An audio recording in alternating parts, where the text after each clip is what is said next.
Yo advertí hace tiempo ya, porque conocía bien la enfermedad, que era muy posible que en España íbamos a tener la enfermedad, porque no podíamos ser una excepción. Hubo un gran, sobre todo un gran pánico por parte das autoridades, non? A todos os gobernos centrais e autonómicos no caso de España, pois colleunos a todos fora de xogo. A naide se lle esquece daquela ministra de Sanidade, del caldito e el huesecito e non sei que. Máis que dos ministros parecían personal de circo. Aquel montón de vacas ali, aquelo xa poñía un pouco de manifesto cal era a situación e cal era o drama que se estaba vivindo dentro das propias explotacións, non? Ese día incluso me deu a mí un algo, sei que me perdí no conocimento.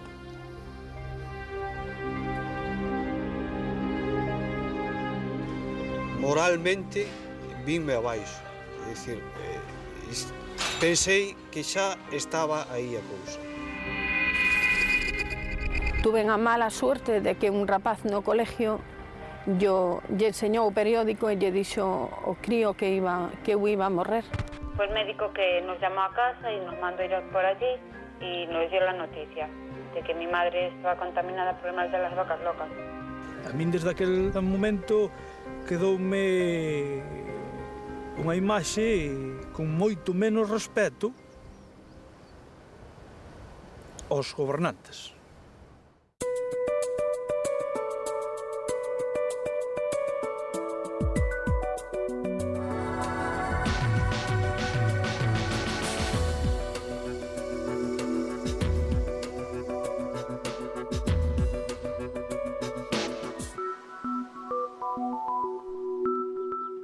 A imaxe dun prado onde pacen as vacas é unha das máis habituais do rural galego. Sen embargo, dende finais do ano 2000, esta imaxe representou unha ameaza que afectaba os animais e as persoas. Unha estrana enfermidade invadía o noso país, a encefalopatía esponxiforme bovina, máis coñecida como o mal das vacas tolas.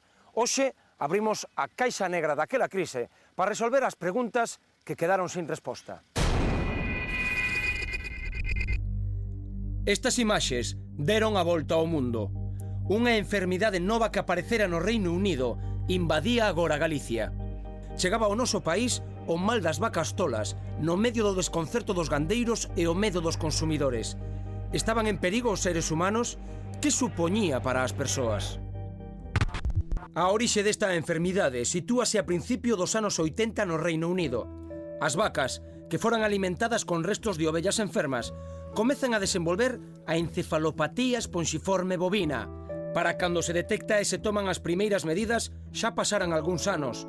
Mentres, a carne desas reses inclúese na cadea alimentaria dos humanos, que corren grave risco de contaminarse tamén. Desde o ano 85 hai un problema de alimentación do gando en Inglaterra. A partir do ano 90 empezan a aparecer casos que se parecían ao Creutzfeldt-Jakob clásico, pero que diferían en unha serie de cousas chamativas. Para contraer a nova variante de Creutzfeldt-Jakob fan falta 3 condicións. Primeiro, ter a debilidade xenómica correspondente. Sin ela, é altamente improbable que non nos contaminemos. Segundo, que haya contacto con prións. Os prións son unhas partículas proteicas que se codifican en un xen que está no noso xenoma, pero que cando muta, ese xen que para o cerebro é fundamental para manter a supervivencia das neuronas e para manter un bo funcionamento cerebral, cando muta transfórmase e convírtese en un axente tóxico. E terceiro, que ese consumo de prións dure moito tempo, ou sexa suficientemente longo no tempo, para que se acumulen no noso organismo, acaben colonizando o noso tecido nervioso e xeneren esa encefalopatía esponxiforme. Pero non só é perigosa a ingesta de carne. Co paso do tempo, as autoridades decátanse do risco de contagio de humano a humano a través do sangue. Algúns países chegan a paralizar temporalmente as doacións de sangue. Sen embargo, o pulmonate, un radiofármaco elaborado coas plaquetas dun paciente que máis tarde desenvolvería a enfermedade de Creutzfeldt-Jakob, escapa aos controis e distribúese. Gran parte chega a Galicia, unha das zonas máis afectadas xa en casos de vacas tolas. Todo comezou nun lugar como este, nunha explotación gandeira familiar de Carballedo, en Lugo. No mes de novembro do ano 2000 confirmouse o primeiro caso de vaca tola en todo o Estado. A día de hoxe, anos despois, os seus propietarios aínda seguen sen querer falar cos medios de comunicación.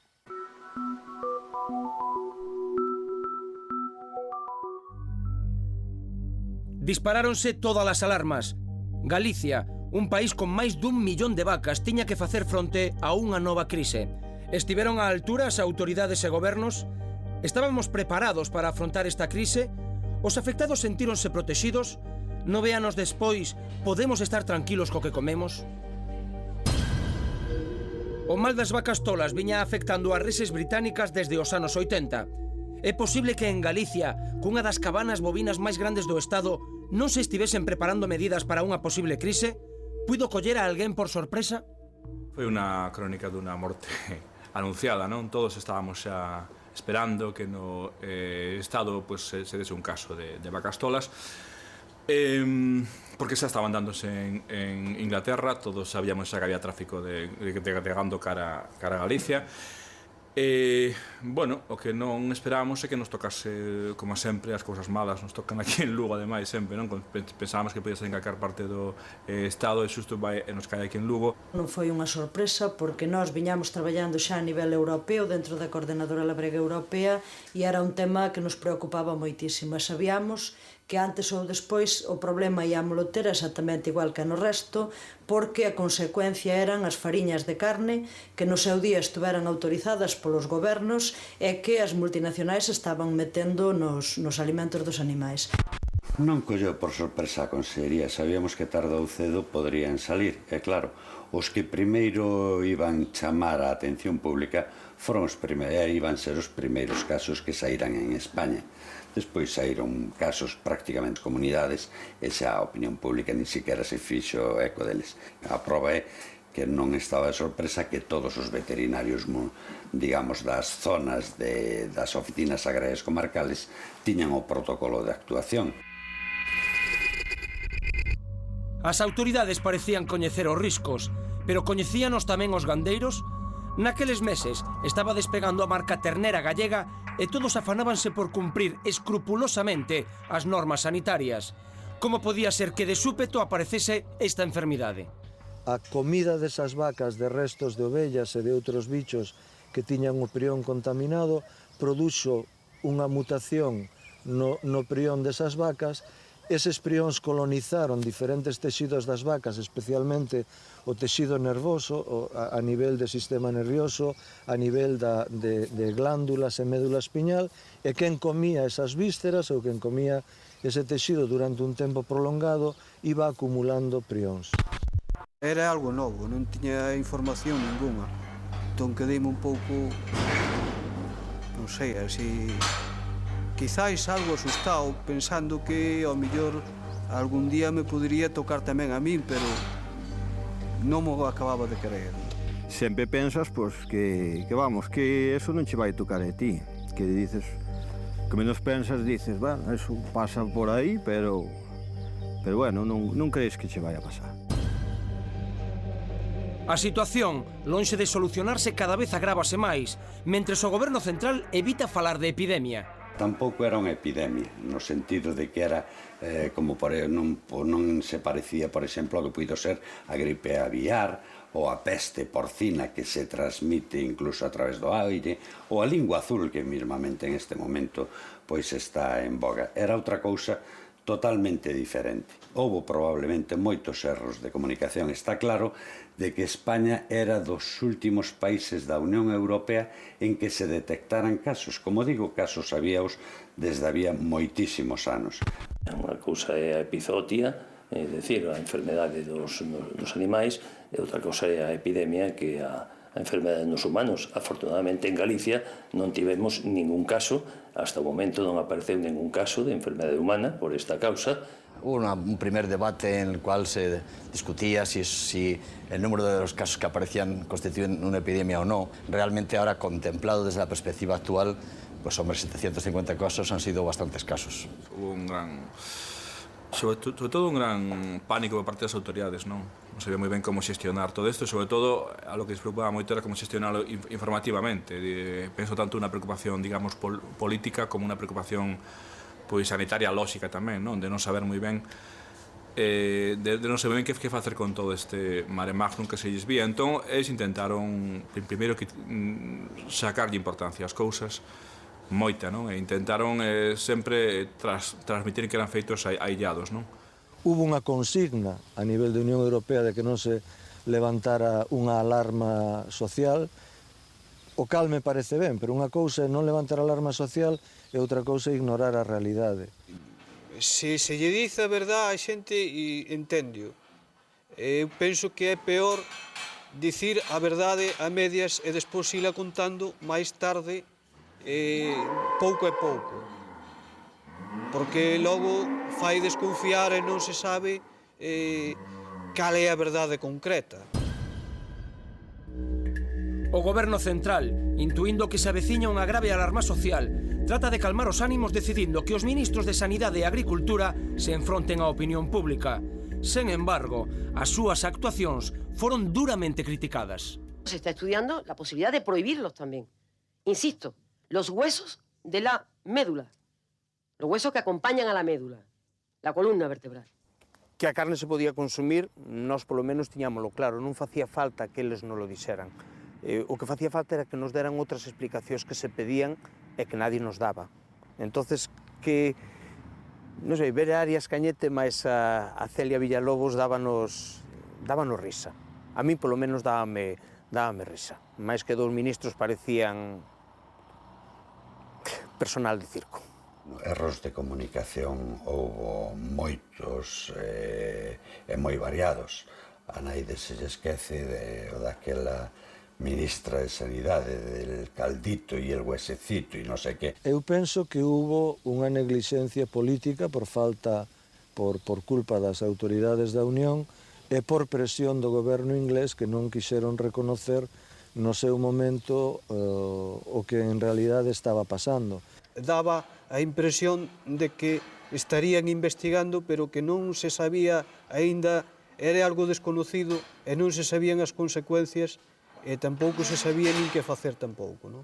Non sempre os políticos saben tampouco exactamente como é unha enfermedade. Se está estudiando e facendo o que se pode, pero vamos, que tampouco se sabe con certeza a solución dos problemas. Entonces, a veces hai que ir un pouco sin saber ben o camiño adecuado.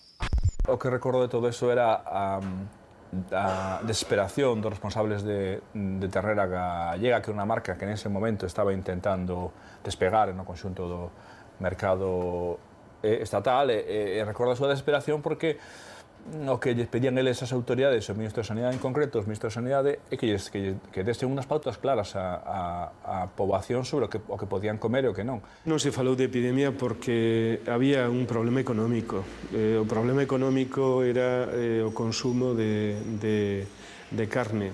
E penso que se adoptou unha actitude de silencio absoluto por parte de todo o arco parlamentario e todos os partidos políticos en Galicia e tamén a nivel estatal. No medio da crise, os gandeiros empezan a entender que o que máis lles afecta é a mala comunicación que se lle está dando ao problema. A continua repetición das imaxes das vacas enfermas, que moitas veces nin siquiera eran galegas, fai que os consumidores deixen de comprar carne. Mira, eu daquela crise se teño que resolver e retomar imágenes, quedame unha imaxen que, como todas as persoas ligadas ao campo que lle queremos aos animales, nos resulta difícil de reter na memoria, que eran aquelas imágenes nos telediarios das vacas con temblores.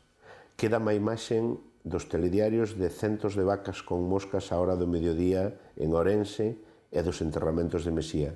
Quédanme a imaxen de familias negándose a que se lle mataran todos os animales. Estas imaxenes, pois, eu creo que é dos que nos quedan despois de moito tempo, e eu creo que as que peor levan os gandeiros porque se viron acusados casi penalmente de ser os responsables de intentar envenenar ao consumidor. O que me resulta máis desagradable como médico e como cidadán é a política de marxinación e criminalización da xente que estaba a risco. Ninguén ten culpa de comer carne. Nos usábamos un pienso do Tega, que se facía en Coruña, que, por certo, outro caso que houbera tamén procedía desa fábrica. Si se sabía que as fariñas animales non podían ir ao pienso, aí España non deberan seguir usando cando se detectou en Inglaterra que era procedente das fariñas animales, o problema. Eu dáballe o mellor ás miñas vacas, como todo gandeiro, que despois que eles lle metan unha cousa por medio, eso que non ten que investigar son eses señores que están no gobierno. Home, por que se usaban esas fariñas cárnicas? Posiblemente para abaratar costes. Igual nadie era consciente do riesgo que eso podía supoñer. Eu creo que aí é onde teñen que actuar os políticos. A todos os gobernos centrais e autonómicos no caso de España, pois collernos a todos fora de xogo. Pero sobre todo collernos fora de xogo porque non estaban creados os mecanismos, nin as administracións tiñan as infraestructuras necesarias para acometer unha situación crítica do gando, sobre todo partindo das normas da Unión Europea. No medio do vendaval informativo das vacas tolas, o consumo de carne baixou de xeito preocupante. E aínda por riba, os gandeiros vían como por unha vaca enferma se lle sacrificaban todas. Un drama do que non se falou en profundidade no seu tempo. Como o viviron os gandeiros?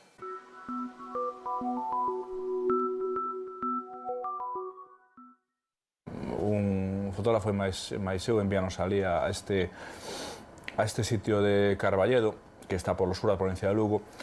Eu acordo ese día como un día moi triste, un día de moita choiva, un día moi mouro, moi oscuro, o ceo estaba moi mouro.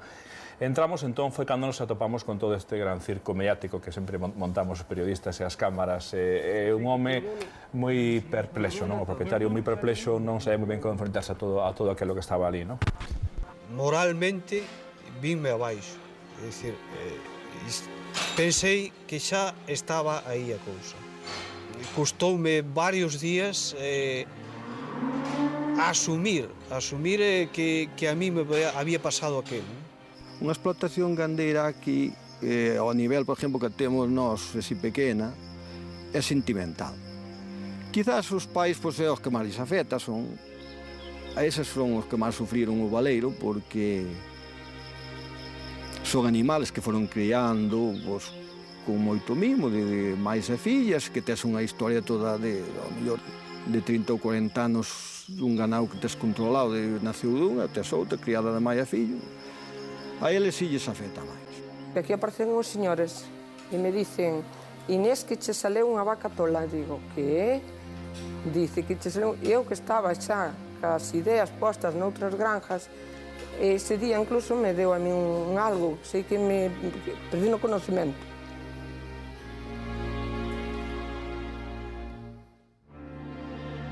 Parecía que nós éramos os grandes culpables, cando ao final as explotacións éramos víctimas dunhos señores que tomaban decisións políticas, léase gobernos, léase Comisión Europea no seu día, e dunhas empresas que estaban facendo negocio, non?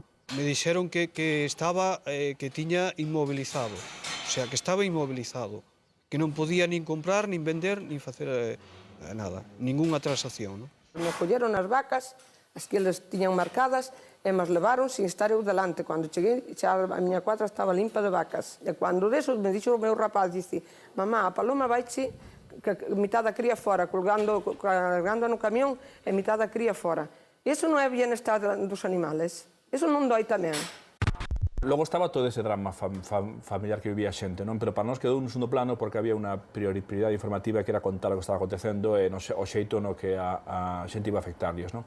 En toda esta situación, nin a opinión pública, nin nós fomos capaces de que se puñera o foco no drama das familias que, inxustamente acusadas, viron como se lles iba ao garete o seu medio de vida.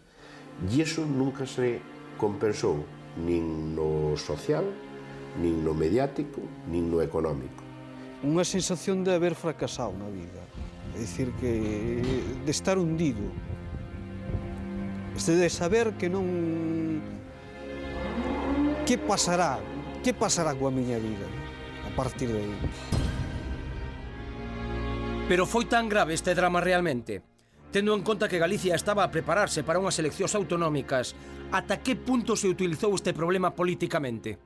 Eu incluso, antes de deixar a Consellería, paguei as primeiras indemnizacións por isto, co cual as persoas, ademais de facer o vacío sanitario, se pagaban as perdas que podían ter. O sea que drama económico non houbo absolutamente ningún. As que eu comprei eran máis caras que as que a mí me pagaron, donde eu xa as tiña valoradas as miñas en máis cartos, e as que eu comprei foron máis caras e tuve que poñer ainda do bolsillo.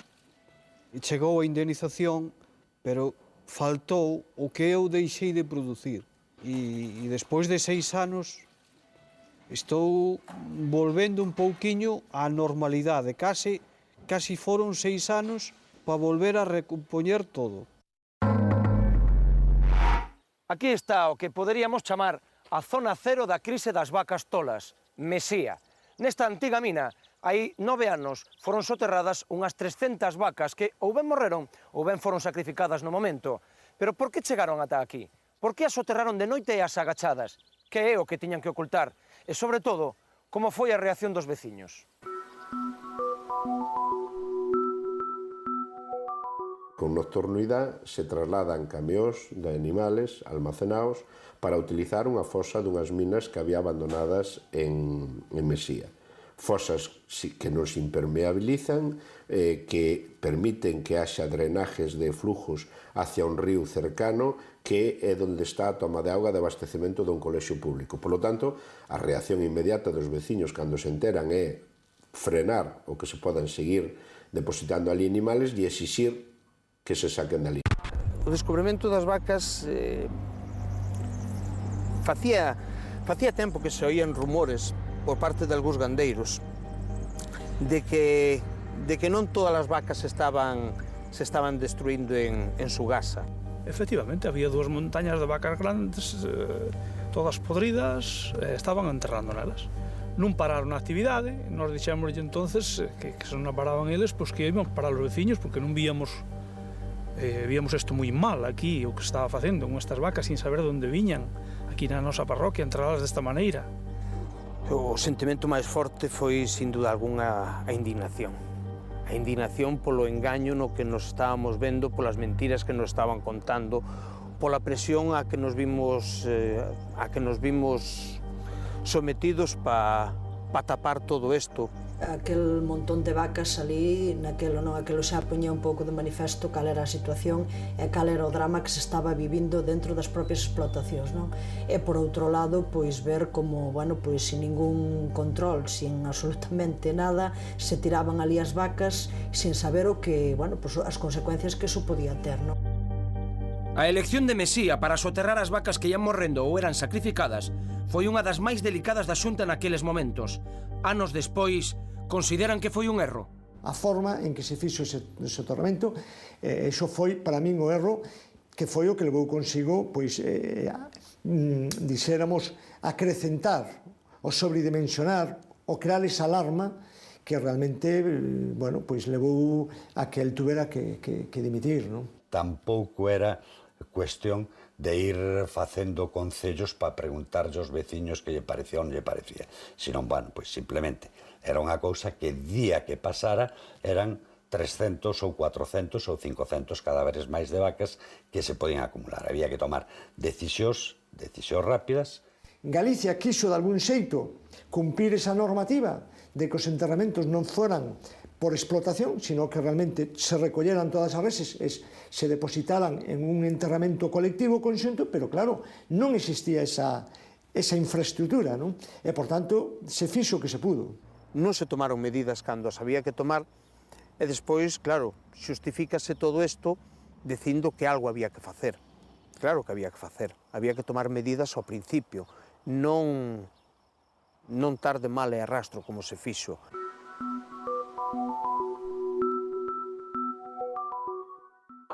Cando chega a noite vella, os veciños e a Garda Civil que os vixiaba deciden ir cear coas súas familias. Nese intre, sucede o que ninguén agardaba. Sen ningún aviso, os operarios, escoltados pola Policía Autonómica, cumpren as tallantes ordes da Xunta. É o momento de maior indignación. A Garda Civil garantízanos que aí non se van a seguir enterrando vacas, que eso que van a custodiar eles, que van a vigilar eles, e que nos podemos ir para as nosas casas. Pues, volvemos a confiar na palabra de alguén que nos debía dar esa garantía, e vámonos para as casas. Coincidía a fecha coa noite vella, e marchamos daqui para as casas para cear todo o mundo. E sobre da unha da mañán alertounos o ruido de maquinaria e as luces, efectivamente. Habíannos convencido de que foramos para a casa para acabar de enterrar as vacas e intentar tapar todo.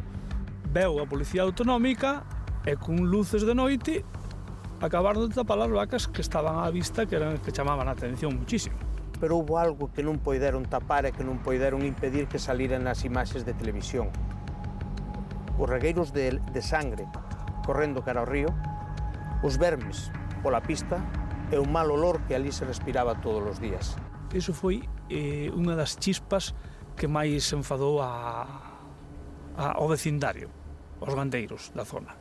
Vían de unha maneira sorprendente como eles se lles privaba de enterrar as vacas que morrían, como se lles cobraba por unha retirada de vacas sin que nadie se explicara a onde iban esas vacas, e de repente que aparezcan máis de 300 enterradas ao lado da tua casa.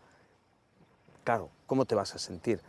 A min parecíame unha auténtica tomadura de pelo. Sacar unha lei a prohibir de que o propio gandeiro poida enterrar os seus animales na súa finca da súa explotación e logo despois que aparezan enterrados aí en calquera sitio e onde hai filtracións de auga, que pode haber contaminacións, pois a mí me parece unha auténtica barbaridade. Polo que a mí me informaban, estaba bastante aillada do que eran os núcleos de población, co cual, bueno, pois o que había era que tomar as decisións o máis sensatas que fora posible naquele momento e executalo canto antes. Moitos veciños preguntábanse, e aínda o fan agora, como se tomou a decisión de enterrar as vacas en Mesía.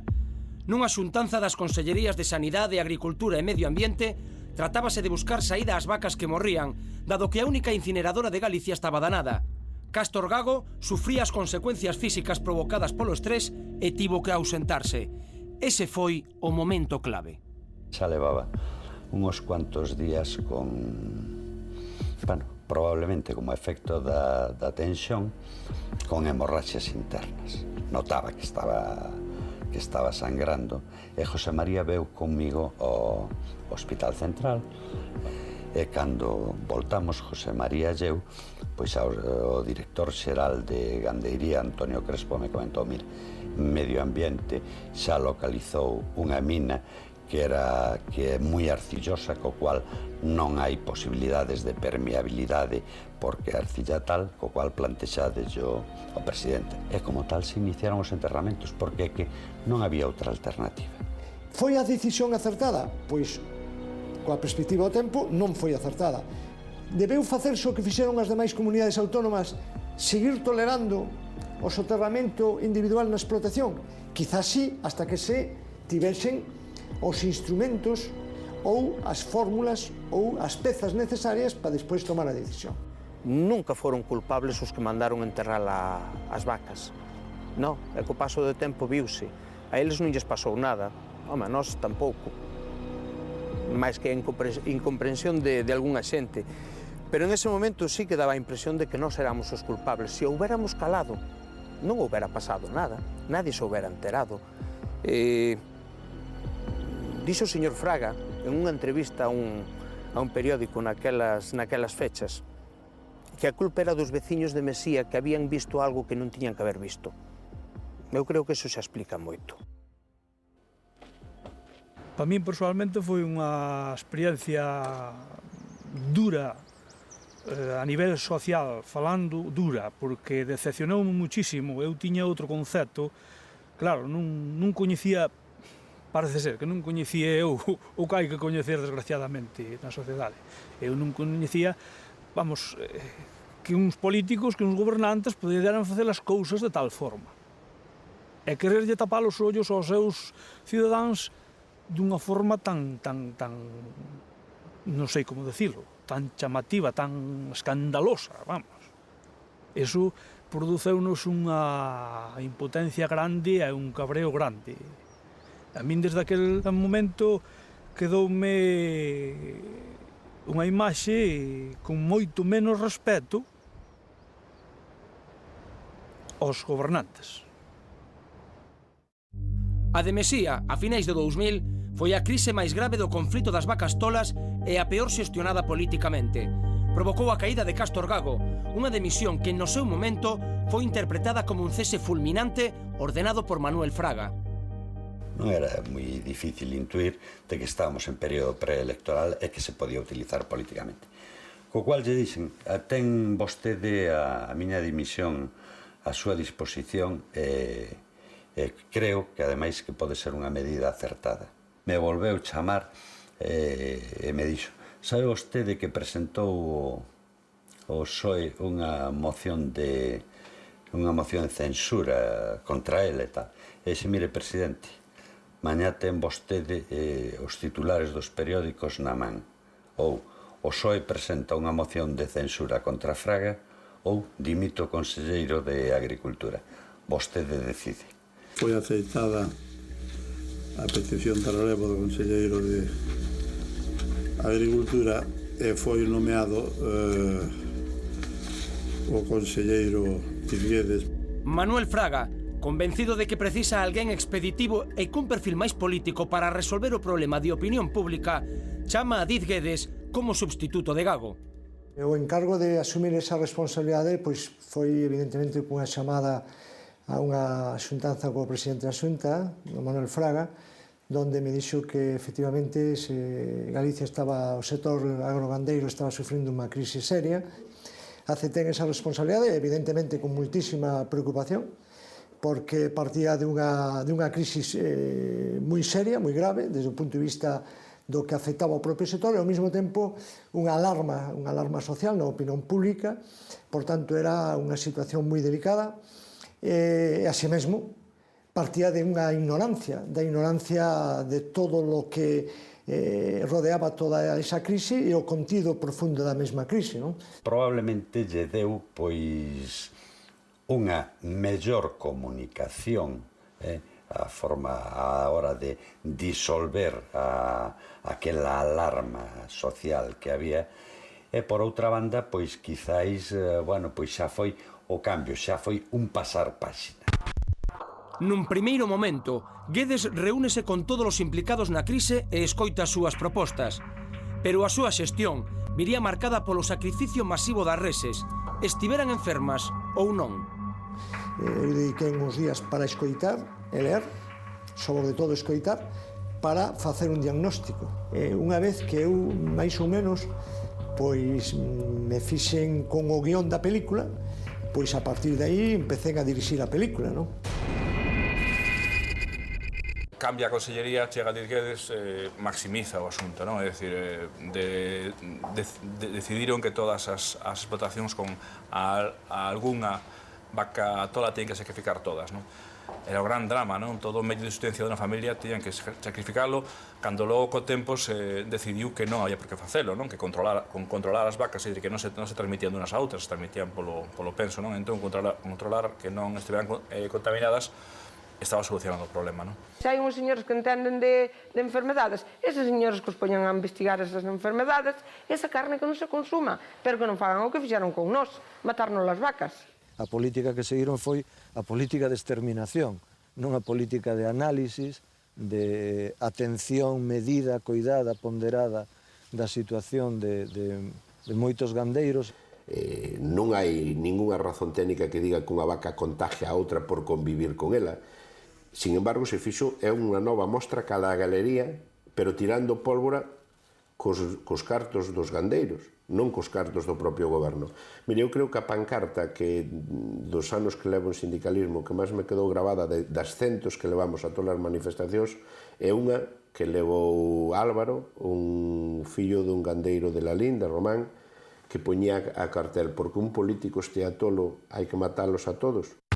Se están enfermos, veixo moi ben, pero se non están enfermos, os meus animales son como os demais. Na fecha que estamos hoxe, gracias a Dios, non me saleu ninguna máis, nin becerros, nin vacas, que me poden salir, pero que miren, pero que non fagan iso que fixeron, que aquilo foi un destrago. Cada animal que iba ao matadeiro, pois se lle facía a proba da enfermedade.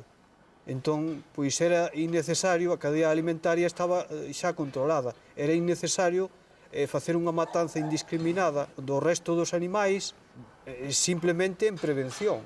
Os análisis posteriores ao sacrificio deron como resultado que eses animais estaban ben. Unha das medidas máis criticadas de Diz Guedes foi o personalismo co que entregaba as indemnizacións aos gandeiros. Os sindicatos agrarios acusárono de comprar o silencio dos afectados.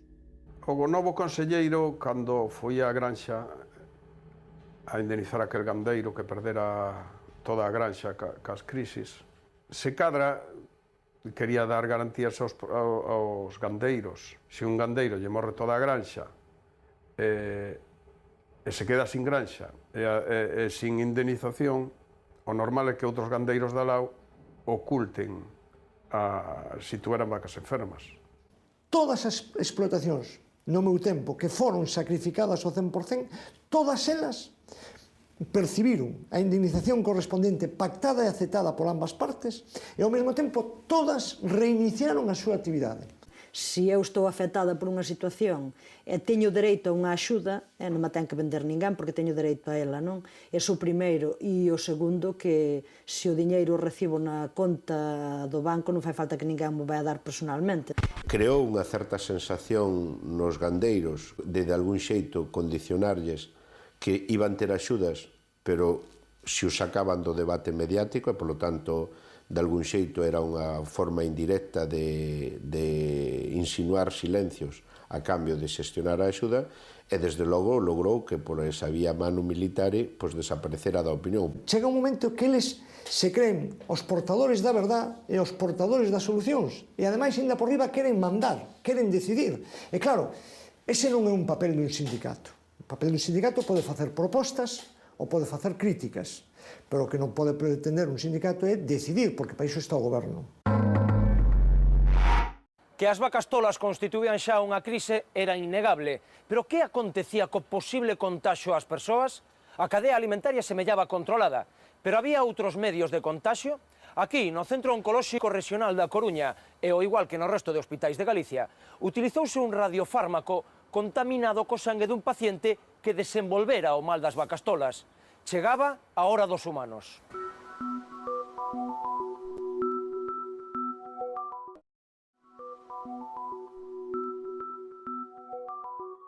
As autoridades políticas teñan agora que enfrontarse a un problema máis perigoso aínda, que a enfermidade se transmitise a humanos, e insistiron no risco case cero de contaxio. Opinaban o mesmo os expertos? Yo advertí hace tiempo ya, porque conocía bien la enfermedad, que era muy posible que en España íbamos a tener una enfermedad, porque no podíamos ser una excepción. Y yo mismo fue el que recomendé a las autoridades la conveniencia de poner un plan de vigilancia que tuviera bueno, pues un mínimo rigor y que permitiera pues, detectar los posibles casos que pudiera haber en España, que yo estaba convencido que con toda probabilidad tenía que verlos porque no podíamos ser una excepción. Eu creo que foi un acerto non relacionar a enfermedade das vacas tolas con a posible enfermedade de seres humanos.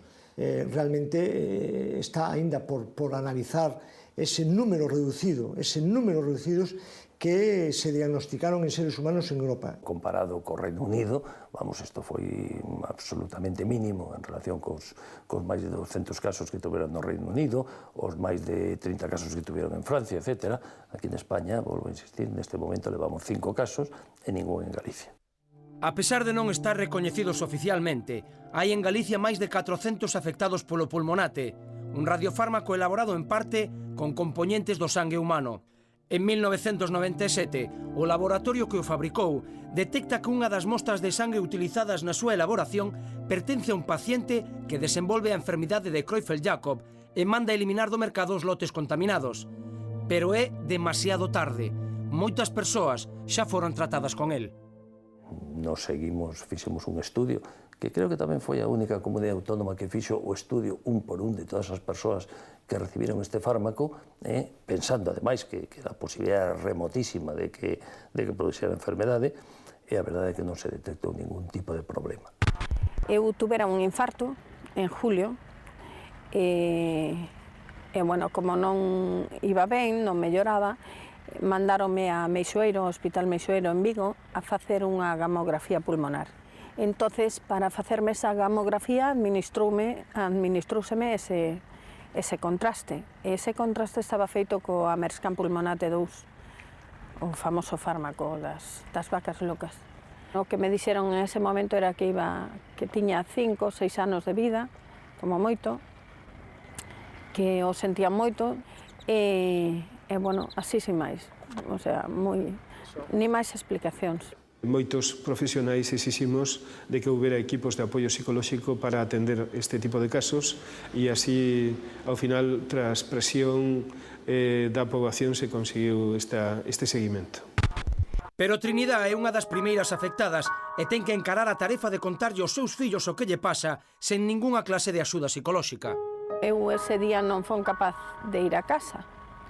Cheguei de madrugada e bueno, a mañán marcháronse po colegio porque ela estaba no instituto e aí levei no colegio porque xa digo que tiña 7 anos e bueno, a él non fon capaz de decirlo, a ela comenteillo, dixenllo que había ocurrido, pero a él non fon capaz. Entonces tuve a mala suerte de que un rapaz no colegio lle enseñou o periódico e lle dixo o crío que eu iba a morrer. Eso foi un trauma para él, tuvo que estar en tratamento, asimilou uno moi mal.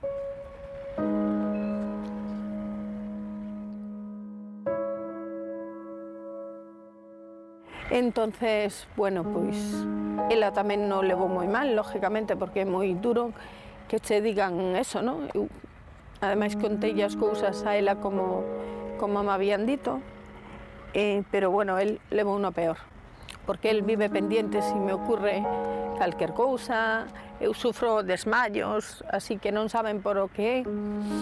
Entonces, él preocúpase moito, claro. Sempre está esa espada de Damocles aí na cabeza. Eu, por norma,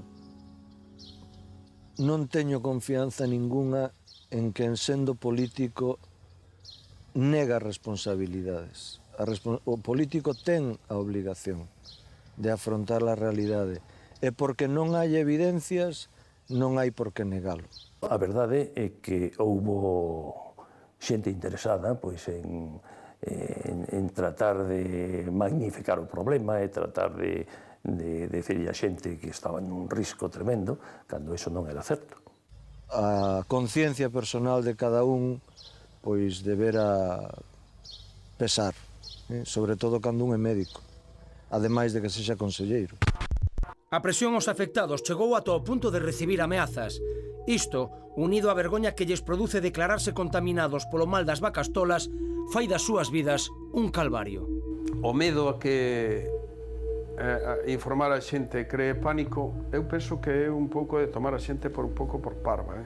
Hubo unha política de silenciamento que eu penso que non é noble, nin é xusta, nin necesaria por parte das autoridades. A xente é suficientemente intelixente para que lles expliques as cousas con naturalidade, con espontaneidade, para que as entendan sin necesidade de xenerar unha alarma social. Ese ultraproteccionismo político que se fixo do momento bloqueou en moitas ocasións que se dera o tratamento adecuado á xente desde o punto de vista humán, desde o punto de vista diagnóstico, desde o punto de vista terapéutico, e incluso que se criminalizara ou marginalizara a xente que en un momento determinado padeceu a doenza. A xente chegou un momento que tiña medo, non quería dar a cara, houbo xente que tuvo amenaza no seu traballo si sacaban este tema a luz. Entonces, bueno, o doutor que foi unha gran persona, nos axudou moitísimo, sufre moitas amenazas tamén. Foi un acoso psicosocial, mediático tremendo, non? Eu mismo sufrí un ataque directo da administración durante 24 horas nos medios de comunicación considerando que estaba tolo, o sea, que non era científico que decía. O Dr. Carlos Peñeiro de Ferrol foi unha das persoas que estuvo tratando de decirlle a xente pois, que era moi peligroso e gran parte do problema que se creou de psicosis se debe á actuación deste señor. O ciudadano debe informarse, a veces é comprensible que nos informe de todo, pero hai que facelo responsable, corresponsable, porque depende tamén del salir ben dunha crisis deste tipo. Depende tamén do cidadano a pé, non só do cargo público. A polémica do radiofármaco pulmonate chega ata os nosos días. Segue sen aclararse cal foi o perigo real que supuxo para os pacientes tratados con este marcador. Ata tal punto é así que aínda a día de hoxe, pasados xa varios anos, moitos dos afectados néganse a sair á luz pública por presións, por medo ou simplemente por vergoña. Un dos exemplos máis dramáticos dos afectados polo pulmonate é o de Josefina da Riba, unha muller que pasou os seus últimos anos de vida coa sospeita de estar enferma da variante humana de Creutzfeldt-Jakob. A súa filla non permitiu ser gravada coas nosas cámaras, pero viviu en carne propia a comunicación da noticia e o trato recibido pola súa nai. Fue el médico que nos llamó a casa y nos mandó ir por allí y nos dio la noticia de que mi madre estaba contaminada por el mal de las vacas locas. Y nos lo dijo así directamente y nos dio un escrito donde sí lo pone y lo certifica. Esta xente non representa un elemento de contaminación infecciosa grave nin mortal para ninguén, como pode ser o SIDA ou como pode ser un hepatitis C ou outras enfermedades víricas infecciosas que afectan a nosa sociedade. El trato que le daban era, pero es que horrible, porque a ver, si mi madre está enferma, pero no contaminaba, es decir, por tocarla, besarla, acariciarla, lavarla, pues mi madre no te iba a contaminar ni te iba a pasar ninguna enfermedad. Parecía que tiñan a alguén con unha enfermedade terrible na casa que iba a contaminar a todo o pobo. Por lo menos, se hai máis gente afectada, que nos unamos todos e que hagamos algo para luchar por o nuestro. Despois dun ano de sufrimento, os familiares deciden non facer a autopsia. O enigma nunca será resolto. O que podría despexar definitivamente si era ou non era, a enfermedade era a autopsia. No último momento é comprensible pola conciencia que hai en Galicia, o medo a autopsia. A familia se dividiu, son moitos fillos, e decidiron, por maioría, rechazar a autopsia, enterrar a Josefina e deixala en paz. Yo era la primera en decir que sí. Le hicieron la autopsia y hicieron lo que hiciera falta. Más que nada, a ver, para que otras personas que están afectadas que estuvieran tranquilas y que hubiera algún resultado para que la enfermedad no les fuera más avanzada.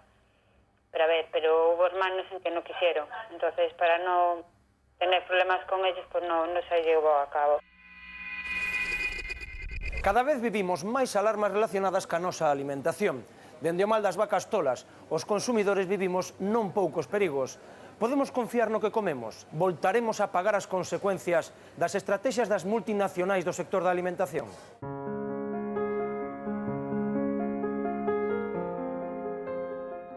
É labor dos políticos tomar medidas. Impedir que estas cousas pasen, non.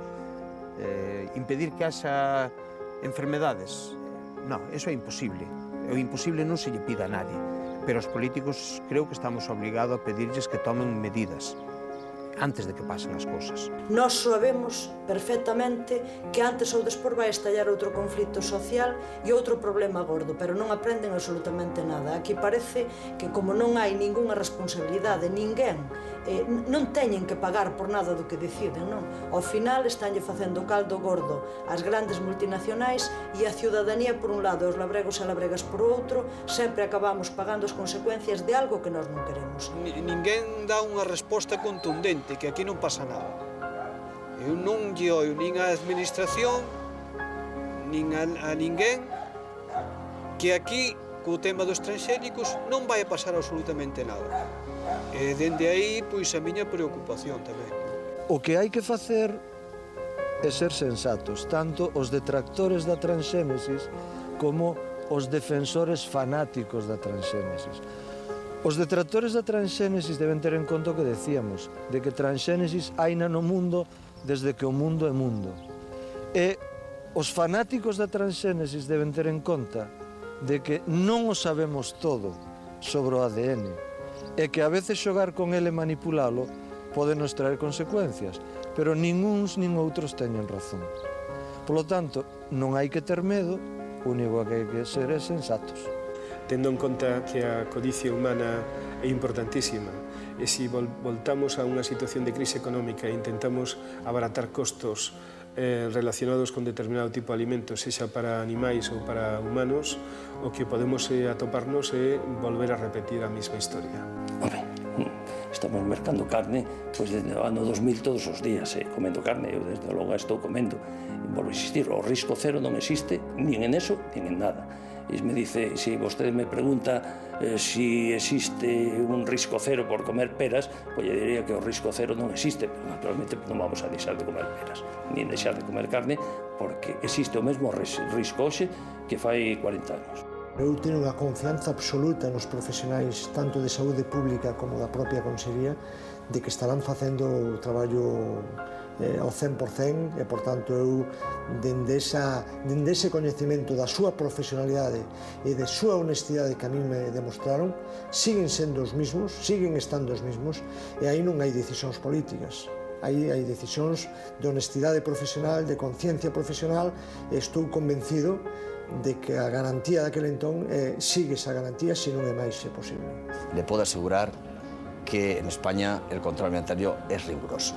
Tenemos una larga tradición, de años, de décadas diría yo, ¿no? Yo soy veterinario, los veterinarios hemos hecho una buena parte de este control y le puedo asegurar que esto se hace seriamente. Hombre, a pesar de todo, pues uno puede decir, oiga, y las crisis que ha habido, bueno, siempre puede haber accidentes, ¿verdad? O circunstancias que uno no espera.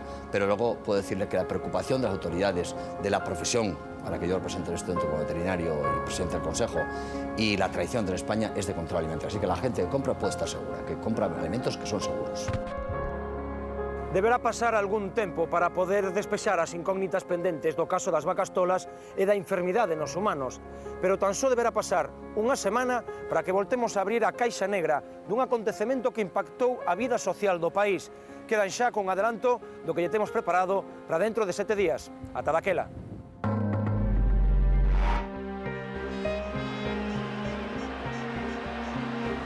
Cojo el balón y le coloco y luego, digamos, respiro hondo, pero no es un... mucha gente interpretó esto como que estaba nervioso.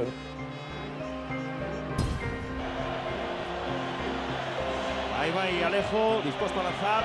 Si Cedrún es muy malo en penaltis, si nosotros somos muy buenos como Cañizares, la Copa nuestra. Faino, parou Cedrún. Aí acabou o mundo para moita xente, moitos celtistas. A verdad que eu vin ali a xente chorar na grada. Pues es triste y es duro, sobre todo porque posiblemente una vez en la vida podíamos haber conseguido y no pudo ser. La alegría sí, por todo alto, evidentemente. Bebeto en ese partido no estaba. Le dije, ya tenéis la liga para vosotros. Desapareció. O Valencia viña primado, pero primadísimo. Tuvimos una prima un poco más elevada que la normal. Pero claro, llegar a Roma y no ver a Papa fue algo parecido. No coordiné bien el gesto de golpeo y por eso le di al suelo y le di al balón. Al final ocurrió lo que ocurrió, ¿no?